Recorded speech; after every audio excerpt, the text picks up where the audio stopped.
Hey guys, welcome to the Bargain Bead Box Romance Collection. This is January's collection, January 2022.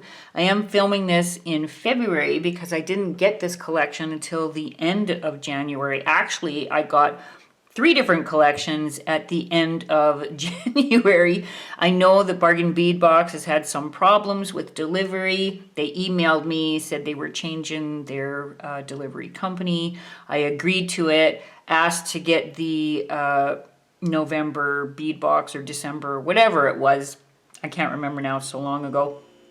But I ended up getting 3 all at the same time. I actually got the Winter Wonderland came in, and Harvest's End also came in all at the same time with this. If you guys are interested in seeing what I make with these 2 collections, please let me know in the comments below.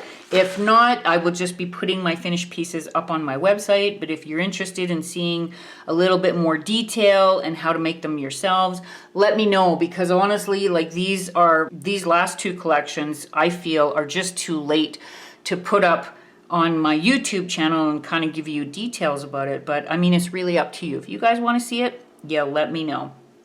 So this is what I made with the Romance collection, the January 2022 collection. Before I begin and show you everything that I've done here in a little more detail, I wanted to share with you something that I bought over the Christmas holidays. I bought for myself. So I'm not affiliate. I have no affiliate code. They don't know me. I just bought it and have been using it and love it, by the way. Like I said before, I have kitties, so sometimes they'll jump up on my workstation, you know, when I have beads all over the place. And you know, one time a whole set of beads just went flying. I love my kitties, but I was not a happy camper. You know the business if you have kitties, how hard it can be. If you guys have this, I'd like to know how you are liking using it. If you don't, I think you should get it because I actually really like this. So it's the Design Save and Go. It's called the Perfect Bead Mat. So you can put all your beads in there. Everything you're working on can go in there. It even comes with a really nice little measuring ruler type of thing. Beadbuddy.com is what it has on there. As you can see, I've got everything ready to go on the design pad or the Design Save and Go pad. And when I'm ready to fold it together or put it away, I put one of these in between. So this is another bead mat I use all the time. I just put this in between it so I can fold it over, and the beads have just a little extra snuggling room here so that they'll stay in place.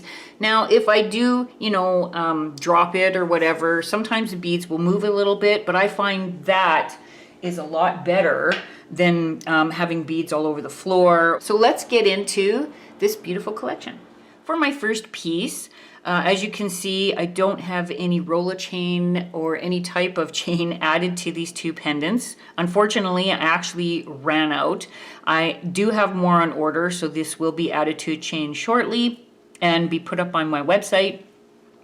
But I'm going to go into detail because you can wear this together or you could wear it separately. Either way, it looks really pretty. I'm going to talk about the rose pendant first. So there's a close-up. You can see kind of how I put everything together. It's very straightforward with the strings of beads that I did. Now, this is number 20 on your chart. It is a 26 by 30 millimeter carved rose coral pendant. Now, as you can see on the back here, it does have a little hole, so you can add a jump ring. I added a 4 millimeter or 5 millimeter. I don't know which size this is. It's either a 4 or 5 millimeter jump ring, and just put it in there. Now, I was thinking about just putting a chain on it, but I thought, you know, this is such a beautiful pendant. It has so much texture going on there. It's beautiful, it's bright, and to have it all by itself would just be, I just thought it would look nicer if I decorated around it. So that's what I did. So I used the 4 millimeter spacer beads. These are number 8 on your chart. I used these crackle agate beads. These are 8 millimeter crackle agate beads. These are in cherry red. This is 17 on your chart. Oh, these, you guys, are absolutely stunning. I love these type of beads in any color. These crackle agate beads, stunning, stunning beads. For the inner row, I used the 4 millimeter shell beads in coral red. These are number 9 on your chart. And I also used the 3x2 millimeter garnet rondelle gem beads. These are number 19 on your chart. And I forgot to tell you also on here, I added 4 on either side of the outer beaded row, as well as these beautiful 22 by 19 millimeter chandelier links. These are absolutely stunning. I like to do different things with the charms that they do give us. Now these ones here, they're number 3 on your chart. And then to finish it all off, I just used some of the Rolo chain just to border around the rose. So when it sits, it looks encased in the pendant, and it just brings the whole thing together. Now you can wear this all by itself, or you can add the other pendant that I'm going to show you here in a minute to it, which brings a very bold and beautiful piece, because you know me, I like bold and beautiful pieces. So this first one, the rose pendant, and if you want to just pause and you can see how I put everything together. This is a little odd. This is not actually how it's going to sit on your neck, but to get a close-up as close as I could get and get it all into the frame, I just laid it out this way so you could see how I added everything.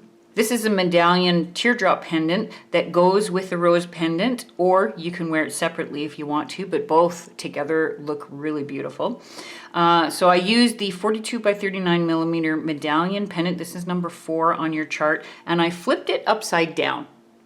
So this is where your hook is, or your bail, I guess you would call it. Usually goes on the top to hook a chain to it, but I really wanted to do something different with this pendant. And I knew just by the shape of it and the style of it, with all the spaces and everything, that I could do something really cool with this pendant. So I flipped it upside down and then put the 25 by 15 millimeter faceted quartz teardrop pendant. This one is in the color raspberry, and then used one 4 millimeter spacer bead to start the bail. Then I used the 3 by 2 millimeter crystal rondo beads. These ones are in the color Flirty Mix. These are number 10 on your chart, as well as 2 of the 3 by 2 millimeter garnet rondelle gemstone beads. These are number 19 on your chart, and just created a bail for the teardrop pendant. For the bottom row here, I used the 8 millimeter crackle agate beads in cherry red. Again, these are stunning. You can't really tell on the camera like how absolutely stunning they are, but they are so beautiful. I really like these. And then I used the 4 millimeter faceted cubic cylinder beads in the Alexandrite shimmer. These are number 11 on your chart, just in between the crackled agates, and then just attach them. You can attach them anywhere on here depending on the shape that you want, but this is where I attach them to. For the first row here, I used the 8 millimeter purple aventurine beads, which again, very beautiful, just slightly larger than the crackle agates. In between that, I used the 4 millimeter shell beads, number 9 on your chart, and then the 16.5 by 9 millimeter floral barrel beads. These are man-made. These are number 13 on your chart. And then to bring everything together, I used the 13 millimeter 4-loop links. These are number 5 on your chart.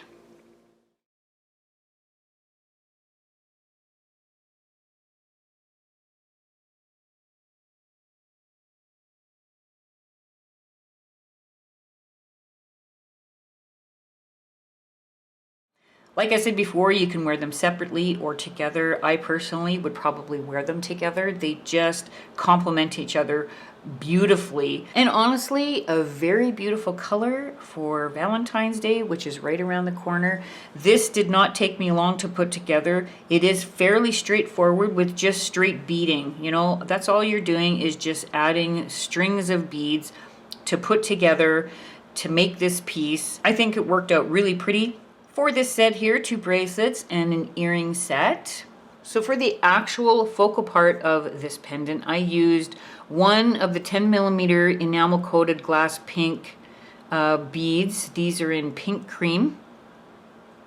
These are number 18 on your chart. I used the garnet rondelles. These are 3 by 2 millimeter garnet rondelle gemstones. These are number 19 on your chart. And on the back of it, I used the 3x2 millimeter crystal rondelles in Flirty Mix. These are number 10 on your chart. So I made this first. So I made the first row around the bead and then made the second row just to hold it in a little bit and bring a little more sparkly beauty to the piece. To hold everything together, I used the 22 by 19 millimeter chandelier links. These are absolutely stunning. I had this in mind before. I'd actually put the rose in here. I tried a couple of different things. It just wasn't working. But I finally got it to where I liked it. These are number 3 on your chart, as well as the garnet gemstones. Here, the spacer beads. Between the garnets and the spacer beads, I used the 8x4 millimeter crystal faceted rectangle beads. These are in Vintage Rose AB, as well as the 8 millimeter purple aventurine, 21 on your list. And then the toggle clasps at the end of it. So there's a closer look at how I put everything together. And again, these are just stringed on there, like they're just strung on there and attached to the chandelier links. And on this side, after I'd gotten my focal done, this was giving me problems. I had actually attached like this to this side, but when I tried to put the bracelet on, I couldn't actually get it to clip in, because when it comes to the toggle clasp, specifically for this side here, you want a thin string of beads or whatever you're going to do so that you can actually press it in like this. So when you close up your bracelet and it's on your wrist, you want to be able to pull it in and pull it through. So what was happening was I had this right up against here and I couldn't press this in now because these beads were in the way. So I had to take it all apart. I'm telling you, I was not a happy camper because I'd worked really hard to come up with this and the proper length, and it just would not go on my wrist. And I knew that if I told you guys, you know, how to make this bracelet and you made it that way, you weren't going to be happy because you're not going to be able to get it on. Very comfortable to wear, easy to take on and off. For this bracelet here, basically the same materials, the 10 millimeter enamel coated glass pink beads in pink cream, sorry, the 8 millimeter purple aventurine, the 3.2 millimeter beads, crystal rondelles in Flirty Mix, as well as the 4 millimeter faceted cubic cylinder beads in an alexandrite shimmer. And then I used the bead caps as well. It came in there for each one of the bigger beads.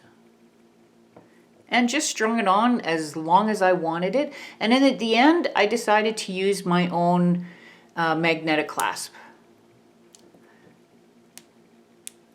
So if you're gonna get the magnetic clasp, make sure you get really good, strong magnetic clasp. You have to spend a little bit more on those clasps. You don't want cheap ones. Like I've bought some from Amazon and they don't even hold. So you got to get the, you know, go to an actual beading store. I have a really good one a couple of really good ones up here that I shop at, and I spend a little more money because honestly, if you know, take time on your jewelry and you love your jewelry, you don't want to be losing it because these things don't hold. So you got to spend a little extra cash to get a good one. Especially if you're going to sell your jewelry in the store or on your website or whatever you're doing, you want to have a good clasp, make sure they stay together. And the nice thing is they match each other. So again, you could wear them together if you want. And then the earrings, very simple earrings with beads. I just put them on a wire, antique copper, half round wire with the cylinder beads, the Vintage Rose rectangle beads, and of course, the large 10 millimeter enamel coated glass beads in pink cream. Finish that off with bead caps and then my own ear hook, ear wire. Very simple, so if you don't like a real bold earring, these ones actually turned out really nice if you like the simple. And they're a little bit longer, so if your ear, you know, if your hair is a little bit longer, at least they will show. For this piece, this had actually started out, it was going to be a bracelet. It didn't end up being a bracelet. I'd already had this piece done, so I used the Rolo chain, some of the spacer beads, 4 link loops, the rose barrel bead, and a couple of the medallion drops. So these are the 9mm medallion drops. These are number 7 on your chart. And I'd already made this necklace here. So this piece here was already done. And then I started to make this, and I don't know, it started to curve funny, like it just wasn't working out the way I'd hoped. But as it was curving, I realized, you know, this would look really nice added to this necklace to make a slightly bolder piece. So that's what ended up happening. I used the small 3x2mm crystal rondelle flirty mix. These are number 10 on your chart. I used the 4mm shell pearls. These are man-made beads, of course, in coral red. I used the crystal rondelle beads in scarlet to actually make this component here. I put the couple of scarlet beads on the end here, the really small ones, just so I could add my jump rings to there and add it to the actual necklace. And in this string of beads, I decided to finish it off with what beads I actually had left out of these ones here. And I still have a couple left, but I mean, I couldn't make it too big because I wanted them to sit not on top of each other, but layered so that you could see every aspect of this necklace with each layer that I had on there. So the 4mm shell pearl mix, the crystal rondelle 6x4mm in scarlet, the 4mm faceted cubic cylinder in alexandrite shimmer, and then just put everything together with a couple of jump rings and added it to my steel chain. Now this chain actually didn't come in the set. Like I said, I'd started running out. This is the Rolo chain that actually came in the set, so I had to use some of my own to finish it off. And then of course the toggle clasps.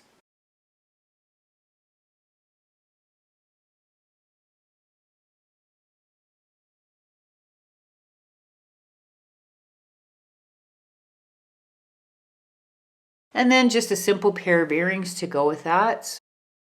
Okay, for my last and final piece, these two are actually made separately. So again, you could wear them separately or you could wear them together. They look really pretty wearing them together. So I used the 64x44mm chandelier focal. Now, a lot of times when they give us really big pieces like this, I'm never really sure what to do with them because they're so huge. There's only so much that you can add to these pieces before it becomes a little bit too much on these pieces, because there is a lot going on here. It is very beautiful, but you can't leave it empty either. So I decided to take some Rolo chain. Each of these pieces is 8 links of the Rolo chain, so each of those. And I added my own, I made my own little loops at the end here, like I always do, with a half round wire in antique copper, and then used the 6x4mm crystal rondelles in scarlet. So I did 3 on either side. And then I had one of the floral barrel beads left. So this is a 6.5x9mm floral barrel bead. So I had one left. I put a spacer bead at the end and captured it in my own wire, the half round antique copper wire, and then just looped everything in with my own spacer beads. Now when I had it all done, it looked kind of open here. I didn't like the way that it was looking, so I just added another piece of Rolo chain, again with 8 links, and just kind of snuck it in behind there. When it's sitting on the stand with that piece of wire back there, it just looks like it's part of the whole deal, you know? So yeah, that's why I did that. And then I still had some Rolo chain when I was making this. This is my own Rolo chain because I finally ran out of the Rolo chain they gave us in the collection. So I used up the rest of my 9mm medallion drops. These are really pretty, by the way, these medallion drops. I love antique copper in anything, but these were absolutely stunning. And I just thought they brought a nice finishing touch to the whole piece. This is such a bold piece that it is nice to pair it with other things. Basically, you can wear this by itself or you can wear it with this piece here. It just adds a little touch. It fills in that empty spot, you know, up above if you like that. I do like that. I don't like just one piece and then nothing. So I do like to kind of fill it up with other things, and these match really well together. And then of course use the toggle clasp to put everything together. Well guys, I hope you enjoyed this video. I hope you get inspiration from the pieces that you see here. I really enjoyed making these. I love the color red. Valentine's Day is not exactly my favorite holiday. I don't know why, but I mean the color red just, this is so beautiful. If you have any questions, please leave them in the comments below. You can also email me if you like. Everything is in the description box, all my contact information. I hope you guys have a great day, and I'll see you back here for my next video. Have a good one, guys. Bye.